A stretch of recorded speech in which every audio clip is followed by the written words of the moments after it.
Blood covered the marble floor of the courthouse, and at the bottom of the stairs lay Chloe, heavily pregnant, fighting for her life. Above her stood the woman who wanted to steal her husband, her fortune, and even her unborn child's future. But what she didn't know was that Chloe's brother was watching, and he was not an ordinary man. He was Harrison Cole, the most ruthless attorney in the state.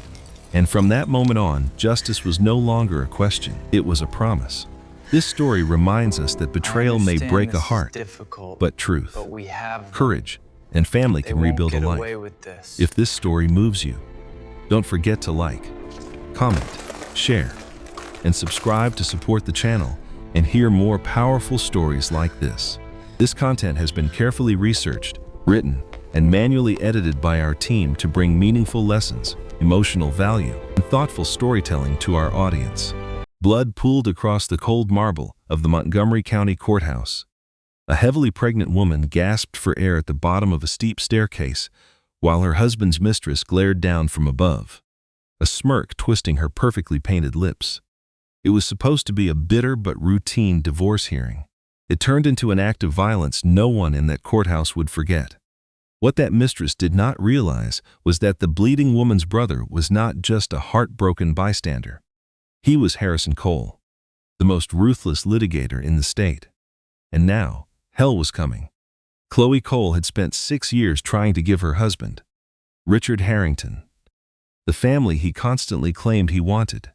They lived in a wealthy, carefully manicured neighborhood in Westport, Connecticut, where appearances were everything.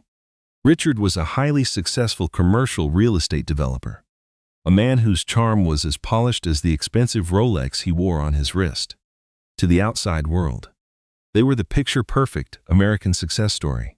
They hosted charity galas, attended the right country clubs, and smiled for the local society pages.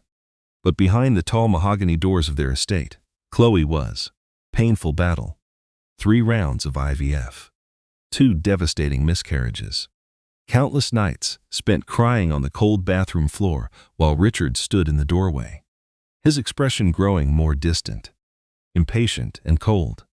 He had stopped holding her hand during the doctor's appointments. He had stopped whispering that everything would be all right. By the time Chloe finally saw those 2 miraculous pink lines, a natural pregnancy that their specialists had deemed nearly impossible, she was practically trembling with joy. She thought this was the miracle that would save them.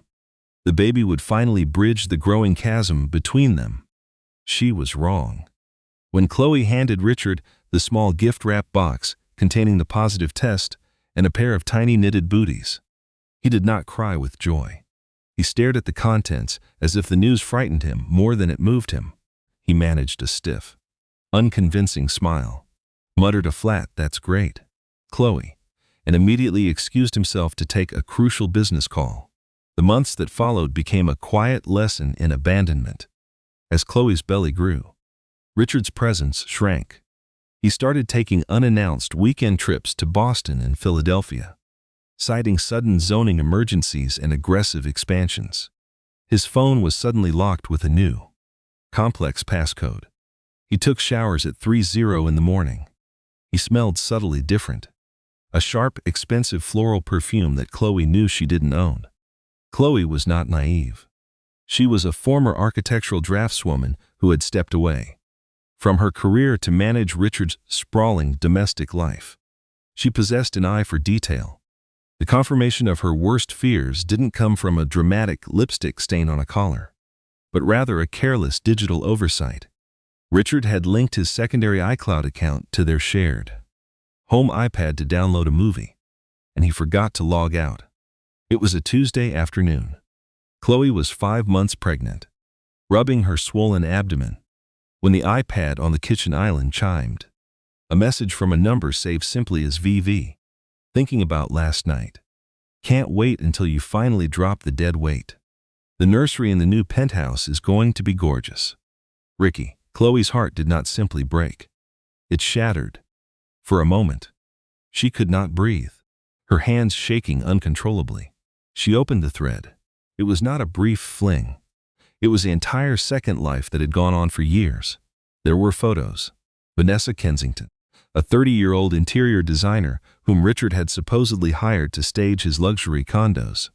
The messages detailed extravagant vacations to St. Bart's, mocking comments about Chloe's weight gain from the pregnancy, and most sickeningly, a calculated plan to drain their joint accounts before serving Chloe with divorce papers so she would be left with pennies.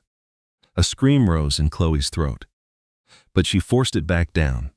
She did not call Richard. She did not throw his tailored suits onto the front lawn.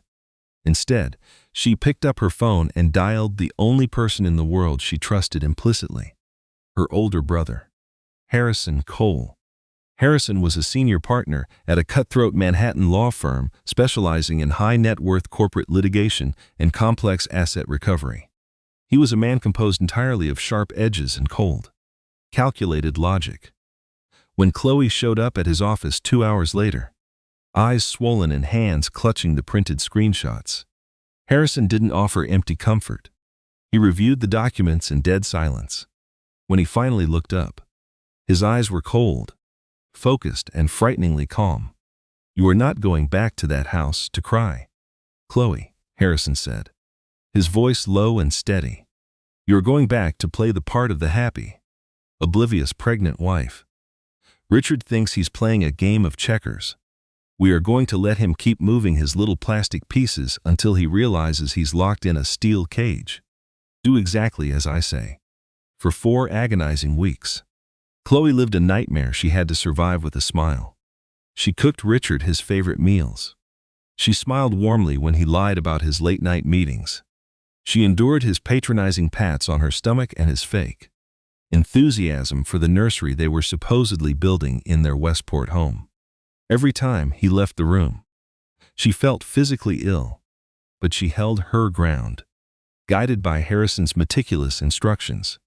Behind the scenes, Harrison was orchestrating a case Richard would never see coming. He wasn't just a divorce attorney. He was a relentless investigator. He hired private investigators who documented every step Richard and Vanessa took. They photographed the couple leaving upscale hotels, uncovered the lease for the hidden $4 million penthouse Richard had rented under a dummy corporation, and most importantly, traced the steady flow of marital funds into a series of offshore LLCs in the Cayman Islands. Richard was systematically hiding marital assets, a serious financial fraud designed to leave his pregnant wife destitute. The charade finally ended on a rainy Thursday evening. Chloe was now nearly 7 months pregnant, her back aching, her feet swollen. Richard walked through the front door, shaking out his umbrella, looking irritated. "I need to talk to you," Richard said, without bothering to greet her. He walked into the living room and poured himself a heavy glass of scotch. He didn't offer her a seat. "I am not going to drag this out. Chloe, this isn't working. It hasn't worked for years. I'm filing for divorce." Chloe sat heavily on the sofa, her hands instinctively wrapping around her stomach to protect the baby from the sudden shift in the room's atmosphere. "Richard, I'm pregnant. We are having a child in 2 months, and I'll pay my share of child support," Richard replied coldly, taking a sip of his drink. He looked at her not with pity, but with a bizarre, impatient annoyance. "But I'm not in love with you. I haven't been for a long time. I found someone else.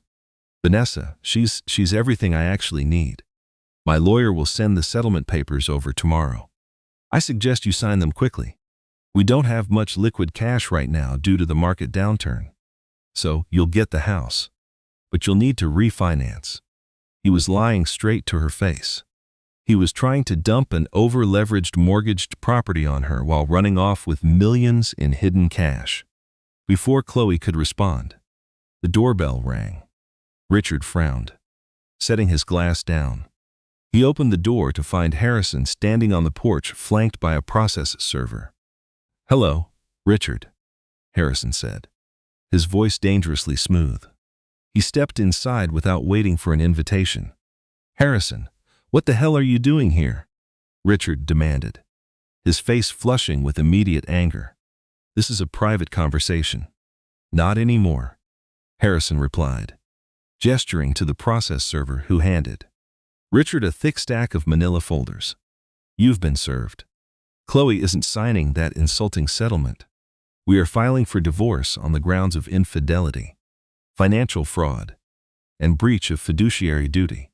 Oh, and we've successfully petitioned the court to freeze every single one of your accounts, including the shell companies in the Caymans, the ones you used to buy Vanessa her little diamond tennis bracelets. Richard's face drained of color. The arrogant, untouchable real estate mogul suddenly looked like a cornered rat. You can't do that. Those are corporate accounts. You have no jurisdiction. I have a federal judge's signature. Harrison interrupted, stepping into Richard's personal space. Harrison was a head taller and significantly broader. You thought you could rob my pregnant sister blind. You thought you were the smartest guy in the room. You're not. Richard, you're just a thief with a cheap suit and a cheaper mistress. Pack a bag. You have 20 minutes to vacate the marital property by the emergency protective order I filed, citing your erratic, financially destructive behavior. The fallout was immediate and devastating. Richard was thrown out of his own home. The hidden assets were frozen, meaning Richard suddenly couldn't pay the exorbitant rent on the penthouse he shared with Vanessa. Vanessa, who had thought she was securing a wealthy, powerful man, was suddenly saddled with a furious, financially paralyzed liability. The stress of the situation stripped away their polished facades, revealing the ugly, desperate reality of their affair. But Vanessa Kensington was not the type of woman to walk away quietly. She was fiercely entitled, cruel and completely without empathy. And she blamed Chloe entirely for the sudden disruption of her luxurious lifestyle. She began sending Chloe harassing text messages from blocked numbers, calling her a fat, pathetic parasite who couldn't keep her man. Harrison intercepted most of them, compiling them into a massive binder of evidence. But the emotional toll on Chloe was immense. 2 months later, the tension culminated at the Montgomery County Courthouse. It was a bleak morning in late November. The wind howled through the concrete pillars of the historic building, biting and relentless. Chloe was now 8 months pregnant, moving with heavy, exhausted steps. She was dressed in a conservative navy maternity dress, clutching Harrison's arm as they navigated the crowded hallways. Today was the mandatory deposition regarding the hidden assets. Richard and Vanessa had been subpoenaed. Vanessa had been forced to attend, to testify about the thousands of dollars of marital funds Richard had funneled into her private business accounts. When Chloe and Harrison entered the conference room, the air turned toxic. Richard looked exhausted, the bags under his eyes dark and heavy. His business was tanking without access to his capital. Next to him sat Vanessa, practically vibrating with hostility. She wore a skin-tight, designer dress that screamed of misplaced defiance, glaring at Chloe's swollen belly. The deposition was brutal. Harrison systematically dismantled Richard's lies, producing bank records, wire transfers, and forged tax documents. When Harrison turned his sights on Vanessa, questioning her complicity in receiving stolen marital property, she lost her temper. She screamed at the stenographer, cursed at Harrison, and slammed her fists on the table. The presiding mediator had to pause the proceedings 3 separate times to threaten Vanessa with contempt. By the time they broke for lunch, the truth had finally settled over Richard and Vanessa. They were going to lose everything.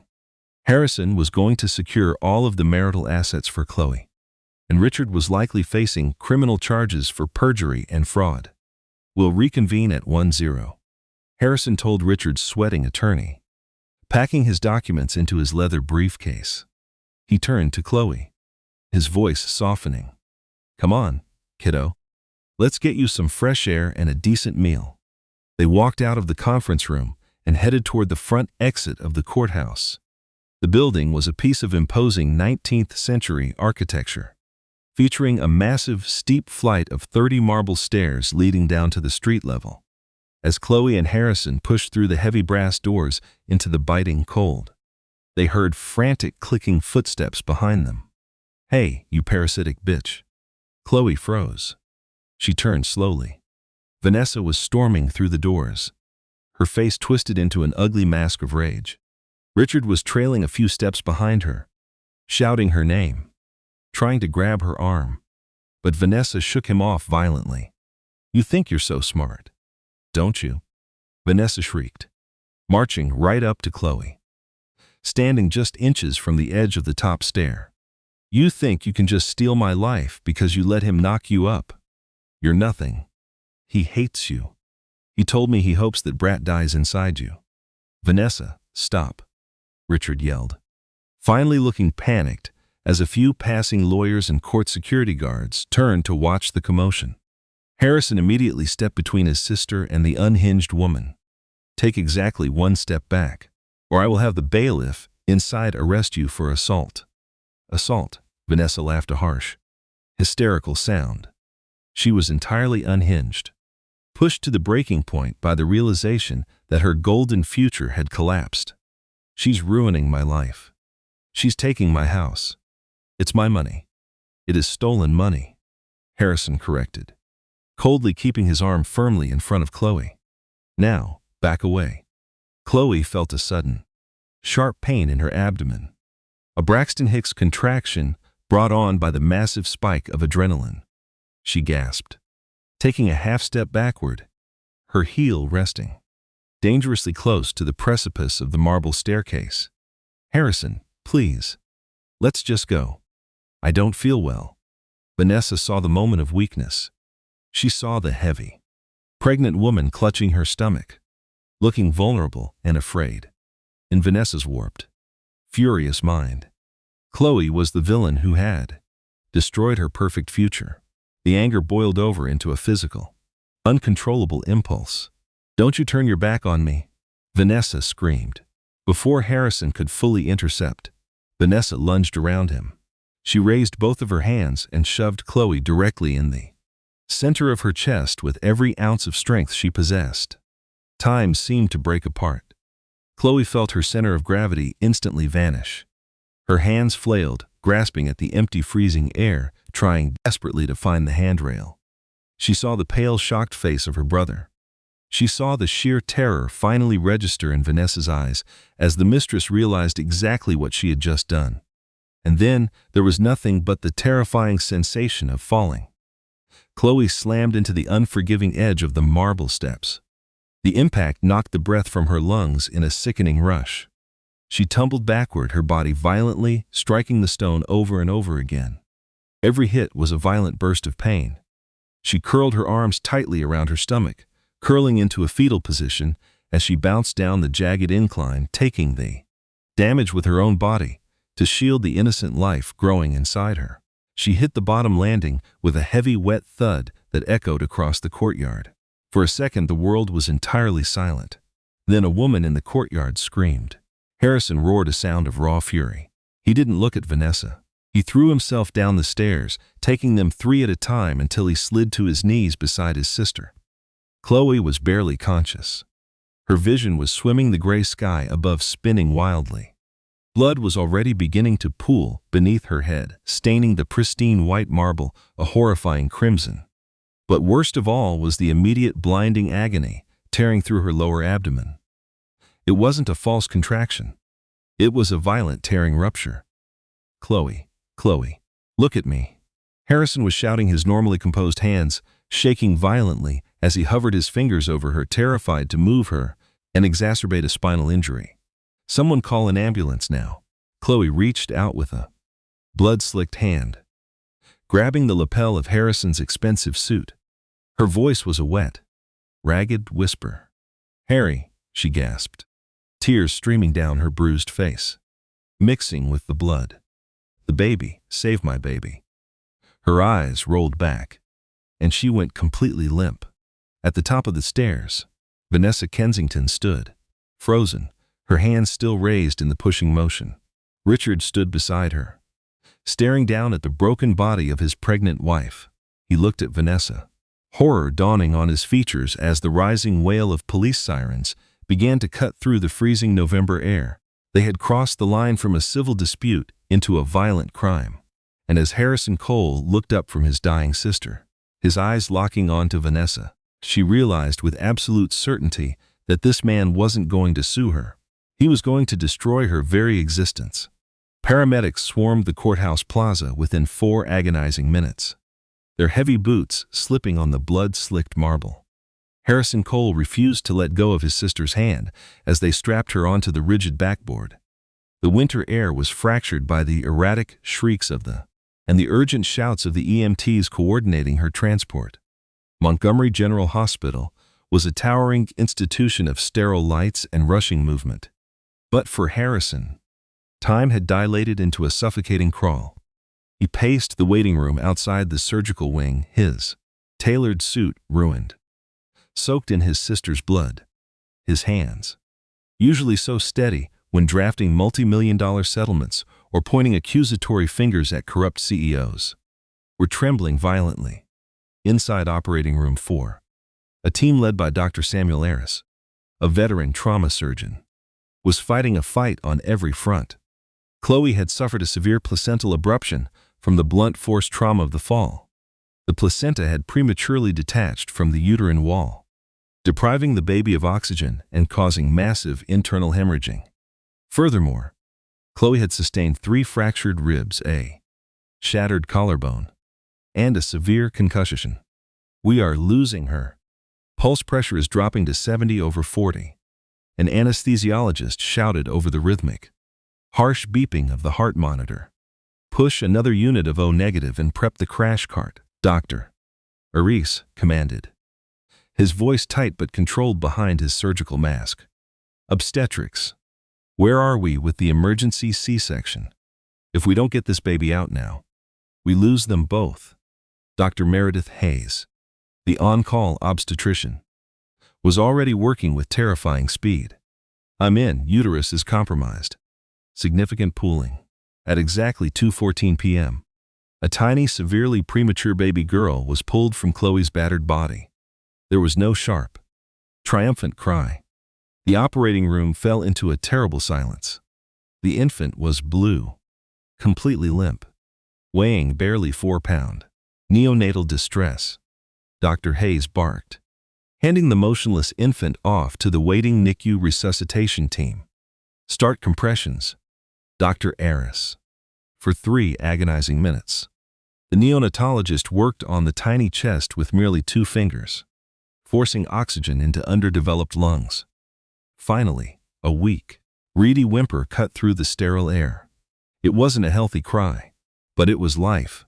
They immediately intubated the newborn, placing her in a specialized transport incubator to be rushed to the neonatal intensive care unit.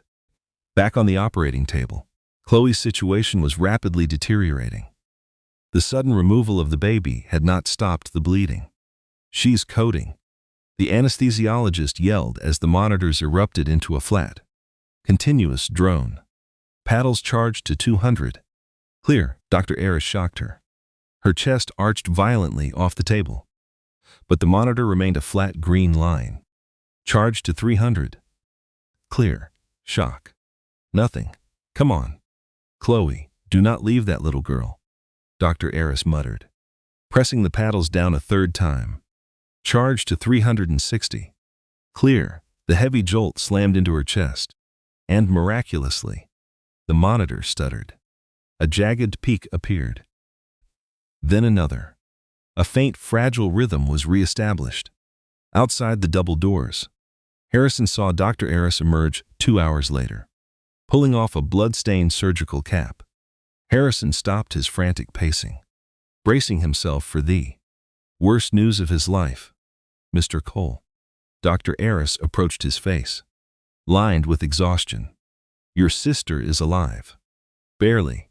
We had to perform an emergency hysterectomy to stop the internal bleeding, meaning she will never be able to have children again. She is currently in a medically induced coma in the ICU to allow her brain to heal from the trauma. As for your niece." "Niece," Harrison breathed, his voice cracking. The feared lawyer reduced to a terrified uncle. "She is in the NICU. She suffered oxygen deprivation and trauma. She's on a ventilator. The next 48 hours are critical for both of them." Harrison nodded slowly. the relief and horror warring in his chest. He took a shaky breath, closing his eyes for a fraction of a second. The terrified brother was gone, replaced by the ruthless, calculating predator that had made him the most feared litigator in New York. He pulled his phone from his pocket and dialed the Montgomery County District Attorney, Catherine Rosenberg, a woman he had traded legal blows with for years. They shared a mutual, grudging respect. "Harrison, I just heard the police scanner," Catherine said, answering on the first ring. "Tell me it wasn't Chloe." "It was Chloe. And it wasn't Anne." "Accident," Harrison said, his voice dropping an octave, turning cold as ice. "Vanessa Kensington deliberately pushed my pregnant sister down 30 marble steps. It is on the courthouse security cameras. I want her arrested. Catherine, I want her held without bail. And I want the charges to reflect exactly what this is. Aggravated assault." "Harrison, I'm already drafting the warrant." "No," Harrison interrupted, smoothly staring out the hospital window into the bleak afternoon sky. "Attempted murder. 2 counts. If you don't charge her, I will personally fund a media campaign that will end your political career before the next election. Get police to the courthouse now." Meanwhile, back at the Montgomery County Courthouse, the scene was a chaotic scene. Vanessa had not fled. She had remained frozen at the top of the stairs, seemingly in a state of shock, while Richard paced frantically, screaming at his defense attorney over the phone. When uniformed police officers stormed the plaza, led by Detective Raymond Kessler, Vanessa finally snapped out of her daze. "Ma'am, turn around and place your hands behind your back," Detective Kessler ordered, producing a pair of heavy steel handcuffs. "What? No, I didn't mean to," Vanessa shrieked, backing away, her designer heels clicking frantically against the stone. She tripped. You all saw her. She lost her balance. "Richard, tell them." Richard Harrington, the man she had destroyed, a marriage for the man she had pushed a pregnant woman for, took 3 slow steps away from her. He looked at the police, then at Vanessa, his face a mask of self-preservation. "I saw everything, officer," Richard said smoothly, his voice devoid of any warmth. "She attacked my wife unprovoked. I tried to stop her, but she was out of control." Vanessa stared at Richard, her jaw dropping as the ultimate betrayal registered. She let out a guttural scream as Officer Kessler slammed her against the cold stone pillar, tightly ratcheting the cuffs around her wrists. "You coward! You told me to do it. You told me you wanted that baby dead." Her words echoed across, chilling the blood of every bystander. Detective Kessler paused, his eyes narrowing as he looked over his shoulder at Richard. "Is that right, Mr. Harrington?" Kessler asked. "She's a hysterical liar," Richard scoffed, straightening his tie. "She's just trying to drag me down with her." The holding cell at the 4th Precinct was nothing like the $4 million penthouse Vanessa Kensington had been promised. It smelled of stale urine, cheap bleach, and desperation. She sat on the metal bench, shivering in her thin dress, refusing to speak to the public defender assigned to her. She demanded her one phone call. She dialed Richard's private cell, the one only she had the number for. It went straight to voicemail. The line had been disconnected. Vanessa's delusion of a glamorous, wealthy life shattered entirely. She realized with terrifying clarity that she was the sacrificial lamb.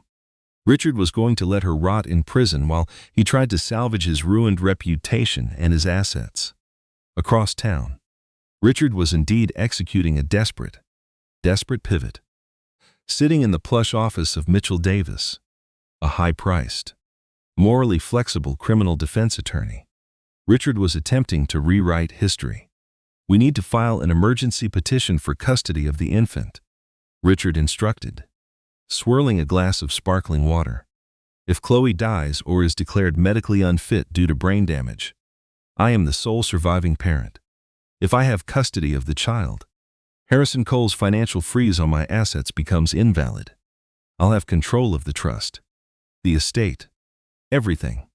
Mitchell Davis raised an eyebrow, adjusting his gold-rimmed glasses. Your wife was nearly killed by your mistress, and your first thought is leveraging the premature infant for unfreezing your bank accounts. My first thought is securing my legacy, Richard corrected coldly. File the paperwork. First thing Monday morning. But Richard had severely underestimated his adversary. Harrison Cole did not wait for Monday mornings. Harrison was standing in the dim, quiet hum of the NICU, staring at the tiny, fragile life inside the plastic incubator. The baby was wired to a dozen machines, her chest rising and falling only with the mechanical push of the ventilator. Harrison placed a finger against the sterile plastic, tears finally spilling over his eyelashes. I promise you. Lily, Harrison whispered, giving the baby the name Chloe had picked out months ago. I will make them pay for every drop of blood. Harrison left the hospital and went directly to District Attorney Rosenberg's office. He bypassed her secretary and walked straight into her suite, encrypted flash drive onto her mahogany desk. What is this? Harrison, Catherine asked, sighing as she rubbed her temples. This is the destruction of Richard Harrington. Pulling up a chair and leaning forward. When Vanessa screamed at the courthouse that Richard told her to do it, I knew she wasn't just being dramatic. Richard is a meticulous manipulator. He doesn't get his hands dirty if he can convince someone else to do it. So I had my private investigator run a deep dive forensic recovery on Richard's cloud backups, the ones we subpoenaed during the civil asset freeze. Catherine plugged the drive into her secure terminal. You realize anything obtained outside the scope of my warrant is inadmissible in a criminal trial. Right. It's not inadmissible if it falls under the crime fraud, Harrison countered sharply. Open the folder labeled VChats November. Catherine clicked the mouse. A sprawling spreadsheet of decrypted, deleted WhatsApp messages flooded the screen. They were messages exchanged between Richard and Vanessa over the past 48 hours, leading up to the courthouse deposition. Catherine's eyes scanned the text, her jaw tightening with every line. Richard, November 14th, 8:00 p.m. Harrison has me completely cornered on the Cayman's accounts. If Chloe gives birth, the court will award her most of the estate for child support and alimony. I'll be bankrupt. Vanessa, November 14th, 8:05 p.m. So, what do we do? Ricky, I can't live like this. My credit cards are declining. Richard, November 14th, 8:12 p.m. She's weak. She's been having complications. Push her buttons tomorrow at the courthouse. Make her hysterical. If she gets overly stressed, nature might just take its course. If she loses the kid, my financial obligations drop by half. We get our life back. Catherine Rosenberg leaned back in her leather chair, horrified. He didn't explicitly tell her to push her down the stairs. He didn't have to. Harrison practically growled. He deliberately incited his unstable mistress to attack his pregnant wife with the explicit intent of causing a miscarriage for financial gain. That is conspiracy to commit grievous bodily harm and accessory to attempted murder. And I want you to arrest him tonight. Catherine looked at the timestamp on the messages. Harrison, if I arrest him based on these, he's going away for a very, very long time. But I need more than digital backups. I need someone to testify to his state of mind. I need Vanessa. Vanessa is sitting in a cell, realizing her wealthy prince Charming just threw her to the wolves. Harrison stated, a dark, vengeful smile creeping onto his face. Give me 10 minutes in that interrogation room with her. I'll get you your star witness. 30 minutes later, Harrison stepped into the bleak holding area of the precinct. Vanessa was huddled in the corner looking utterly defeated. When she saw Harrison walk in, she flinched, expecting him to attack her. Instead, Harrison sat calmly across from her, laying a printed copy of the text messages on the metal table. I am not here as your lawyer, Miss Kensington, Harrison said, his voice terrifyingly calm. I am here as the man who is going to ensure you spend the next 25 years in a maximum security federal penitentiary. My sister is fighting for her life. My niece is on a ventilator. Vanessa started to sob, burying her face in her hands. I'm sorry. I'm so sorry. I just lost my mind. He ruined me. He ruined you both, Harrison corrected. He slid the paper across the table. Look at this. Vanessa, look at what your Ricky said about you. He used you as a weapon. He knew you were angry and he pointed you at his bank accounts. Pregnant wife, so he could save his bank accounts. He played you for a fool, and now he is outside drinking scotch and filing for custody of the very baby you tried to kill all, so he can control the trust fund. Vanessa's head snapped up. She looked at the text messages. Her eyes scanned Richard's words, reading how he coldly calculated the odds of a miscarriage. The sorrow in her eyes evaporated, replaced by a burning toxic hatred. What do you want me to do? Vanessa asked, her voice trembling with venom. I want you to plead guilty to aggravated assault, Harrison said cleanly. In exchange, you will testify as the state's primary witness against Richard Harrington for conspiracy to commit murder. You will detail every conversation, every instruction, every time he told you to hurt my sister. You do that, and the DA drops the attempted murder charge against you. You serve 7 years instead of 30. And Richard gets life. Vanessa stared at the impeccably dressed lawyer. She had tried to destroy his family, and here he was offering her a microscopic sliver of salvation purely to use her as a weapon, to destroy the man she once loved. I'll do it, she whispered. I'll tell them everything. Harrison stood up, buttoning his suit jacket. Make sure you do. Because if you waver for a second on that stand, I will personally see to it that you never see the outside of a cell again. As Harrison walked out of the precinct, the cold November wind hit his face. He checked his phone. A message from Dr. Eris. Chloe squeezed my hand. Brain activity is stabilizing. Harrison looked up at the night sky. The war was far from over. But the tides had just violently turned. Richard Harrington was about to experience the full unmitigated wrath of the justice system orchestrated by a brother who simply refused to lose. Monday morning arrived with a brutal freezing rain that washed the streets of Montgomery County in a layer of gray slush. Inside the warm oak-paneled chambers of family court, Richard Harrington sat with perfect manufactured posture. He wore a bespoke charcoal brioni suit, his hair meticulously styled. Exuding the quiet confidence of a man who believed his wealth made him invincible. Beside him sat Mitchell Davis, his high-priced attorney, organizing a stack of emergency custody petitions. Judge Beatrice H. Montgomery, a notoriously stern magistrate with 30 years on the bench, peered over her reading glasses at the paperwork before her. The courtroom was mostly empty, save for the court reporter and a bailiff. This was an emergency ex parte hearing designed to bypass standard waiting periods due to extenuating medical circumstances. Mr. Davis, Judge Montgomery began, her voice echoing in the cavernous room. You are petitioning for immediate sole, physical, and legal custody of infant Lily Harrington, currently residing in the neonatal intensive care unit at Montgomery General. Your grounds are the mother's total medical incapacitation. Your Honor. Mitchell Davis stood buttoning his jacket. Tragically, my client's wife, Chloe Harrington, suffered a catastrophic fall last week. She is currently in a medically induced coma. Her long-term neurological prognosis is entirely unknown, and she has suffered irreversible physical trauma. Given that the infant's medical decisions require a legally competent guardian, and given my client's standing as the biological father, it is imperative that sole custody is transferred to Mr. Harrington immediately. Furthermore, Your Honor, we are filing an emergency motion to lift the current freeze on my client's corporate assets, as he now requires liquid capital to pay for the exorbitant NICU medical bills. Richard kept his eyes cast downward, playing the part of the grieving, overwhelmed father to absolute perfection. It was a brilliant, sickening strategy. By weaponizing his premature daughter's medical bills, he was attempting to trick a family court judge into dissolving Harrison's ironclad financial injunction.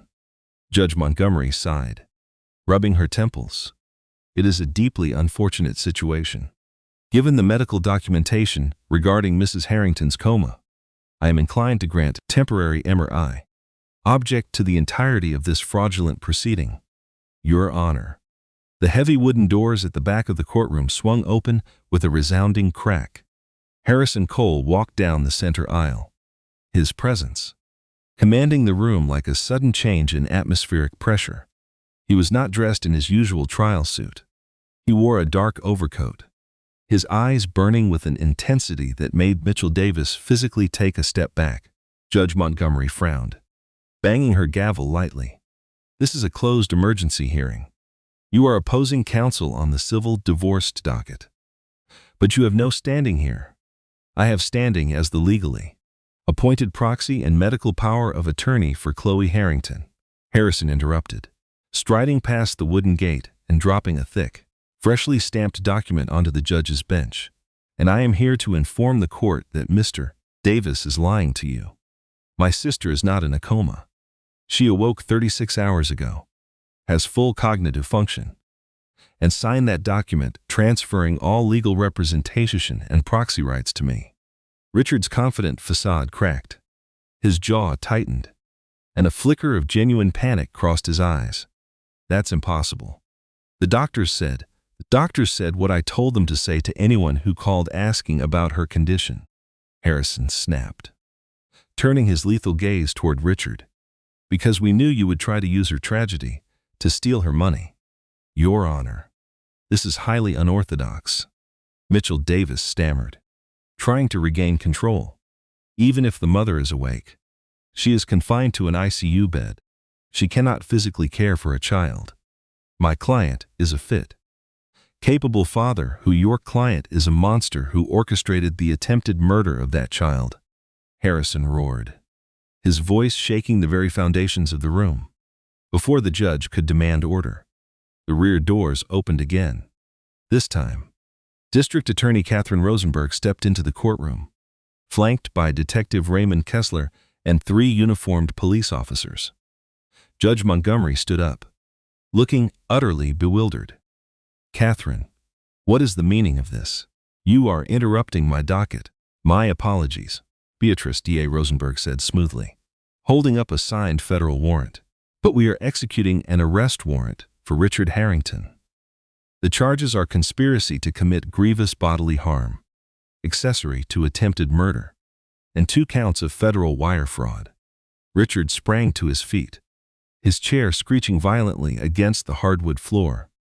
Mitchell, do something. This is a stunt. Harrison is just trying to intimidate me. Turn around. Mr. Harrington, Detective Kessler ordered, stepping forward and unholstering his handcuffs. You can't do this. I am a respected developer. I have rights.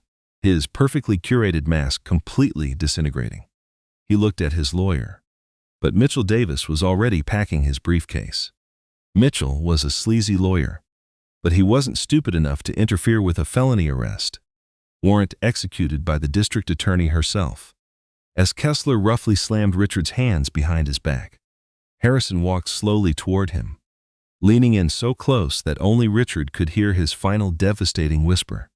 You thought you were so clever, Ricky, Harrison murmured, but you made one fatal mistake. You let me look at your books. I hired David L. at Kroll Associates to do a forensic teardown of your Cayman's accounts. You weren't just hiding marital assets from my sister. You were funneling millions out of Vanguard equities and away from your primary investor, William T. Reynolds. You were embezzling from a billionaire. I sent him the ledgers this morning.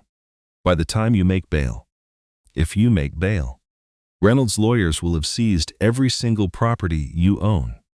You are completely, utterly bankrupt. Richard's face drained of all color, turning an ashen, sickly white. The realization of his total annihilation hit him with the force of a freight train. He wasn't just losing the divorce. He was losing his freedom and his life.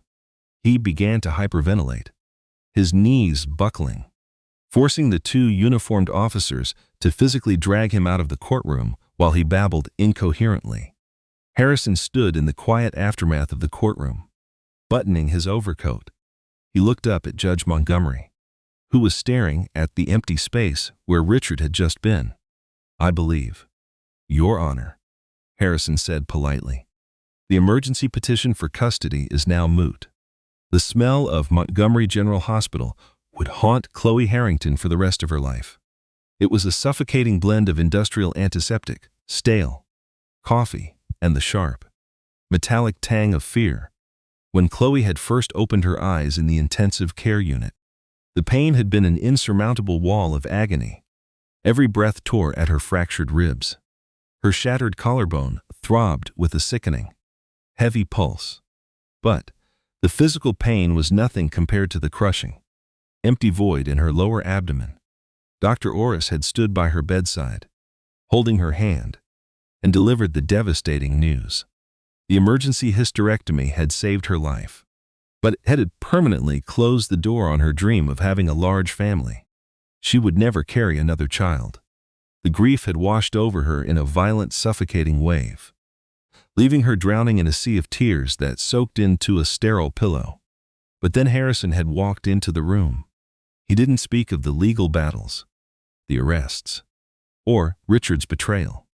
He simply pulled a chair to her bedside, took out his phone, and showed her a live video feed from the NICU. Inside a specialized incubator, wrapped in a blanket no larger than a standard washcloth, was a tiny, fragile miracle. "Lily, she has your nose," Harrison had whispered, his own eyes shining with unshed tears. "And she has my stubbornness. She's fighting. Chloe, she's fighting so hard, but she needs her mother." That was the turning point. The despair that to consume Chloe was pushed aside by a fierce, primal maternal instinct. She didn't have time to mourn what was lost. She had to fight for what had survived. 3 weeks later, defying every medical expectation, Chloe was finally cleared to visit the NICU. She was confined to a wheelchair, wrapped in a thick cardigan, her pale face still bearing the fading yellow and purple shadows of her severe concussion. Harrison pushed her chair slowly down the bright, quiet corridors of the neonatal ward. The rhythmic beeping of monitors filled the air, a mechanical symphony of fragile lives hanging in the balance. When Harrison wheeled her up to Lily's incubator, Chloe's breath caught in her throat. The baby was impossibly small, surrounded by an intimidating tangle of wires and tubes.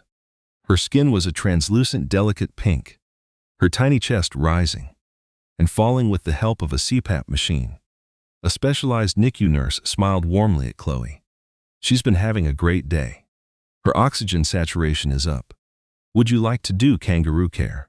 Unable to speak through the heavy knot in her throat, with agonizing care, the nurse opened the portholes of the incubator, carefully lifting the tiny infant. Managing the wires with practiced precision, she gently placed Lily directly onto Chloe's bare chest, skin to skin. The moment that tiny fragile weight rested over Chloe's heart, the remaining pieces of her shattered life seemed to fuse back together. Lily let out a tiny soft sigh, her microscopic fingers curling instinctively against her mother's skin. Chloe buried her face in the soft, downy hair on her daughter's head, weeping silently. She was broken, scarred, and permanently altered. But in that moment, she was the strongest woman on earth. "My sweet girl," Chloe whispered, her tears falling onto the warm blanket. "Mommy is never letting you go." While Chloe and Lily fought their quiet battles in the sterile sanctuary of the hospital, the outside world was burning with the consequences of Richard's arrogance. The criminal trial of Richard Harrington, held 8 months later, was a media spectacle. The prosecution's case was a tight, devastating case orchestrated by DA Catherine Rosenberg, heavily supplemented by Harrison's relentless private investigations. The star witness was none other than Vanessa Kensington.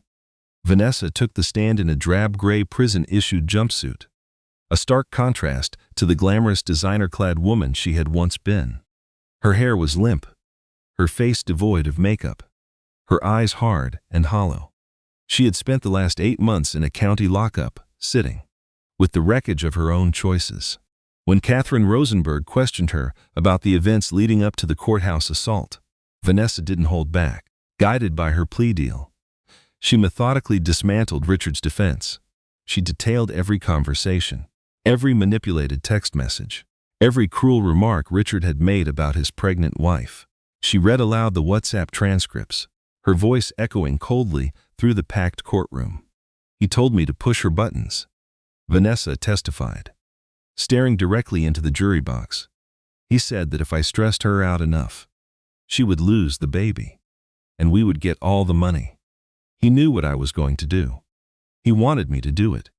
He just didn't want the blood on his own hands.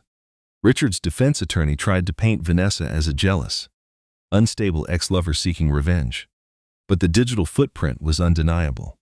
Harrison's forensic accountant, David Castiglione, followed Vanessa on the stand, presenting a labyrinth of financial documents that proved Richard's intent to completely bankrupt Chloe upon her death or incapacitation.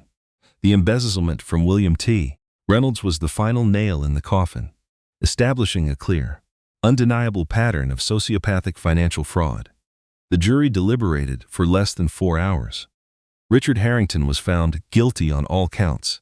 As the judge read the verdict, Richard collapsed into his chair, burying his face in his hands, weeping openly. There was no arrogance left, no multi-million-dollar empire to save him.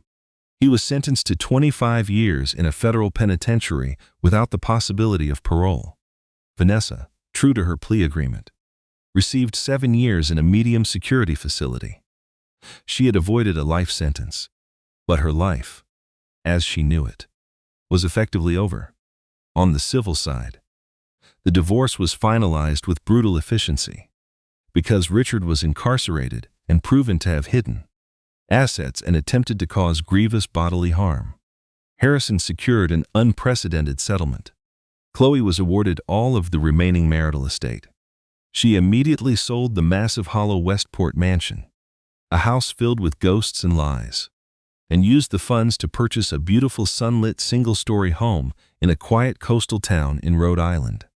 1 year later, the late summer sun painted the Rhode Island coastline in vibrant shades of gold and amber.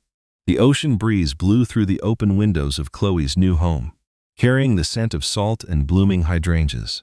In the spacious living room, Harrison Cole, dressed down in a rare pair of dark jeans and a simple gray sweater, sat cross-legged on a plush carpet. He was holding up a brightly colored wooden block. "Okay, Lily," Harrison encouraged, his usually terrifyingly sharp voice softened into a gentle, playful tone. "Can you get the red block?"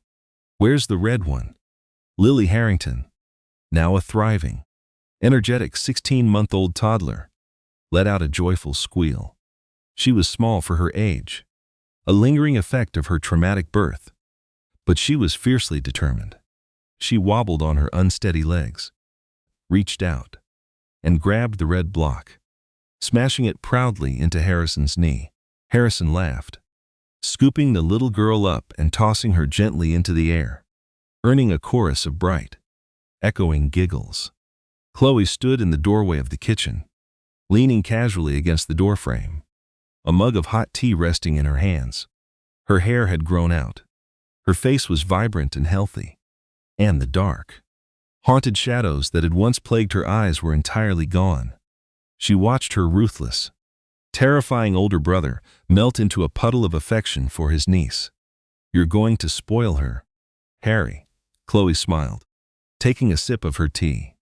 "She already thinks she owns the house."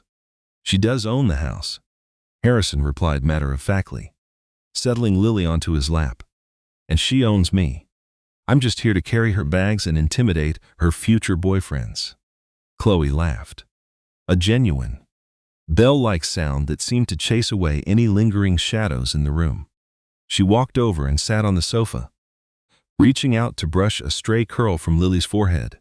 The little girl immediately abandoned the wooden blocks and crawled into her mother's lap, resting her head against Chloe's chest, right over the faint, silvery scar that marked the day they had almost lost everything. They had been dragged through the darkest depths of human betrayal. They had faced a monster wrapped in a tailored suit and a woman blinded by sheer, toxic greed. But as Chloe looked down at her daughter, and then up at the brother who had torn the world apart to protect them, she knew that the nightmare was truly over. Richard Harrington was a number in a concrete cell. Vanessa Kensington was a ghost locked behind barbed wire. But Chloe and Lily, they were alive. They were safe. And they were finally free. That was a story of betrayal, survival, and justice. If Harrison Cole's relentless takedown of Richard and Vanessa had your heart pounding as much as mine, hit the like button. Have you ever seen someone think they could outsmart everyone, only to be destroyed by their own choices? Tell me your thoughts on this shocking courtroom turn in the comments below. Share this story with someone who loves a sharp legal revenge plot.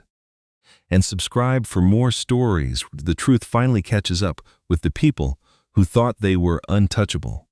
See you in the next one.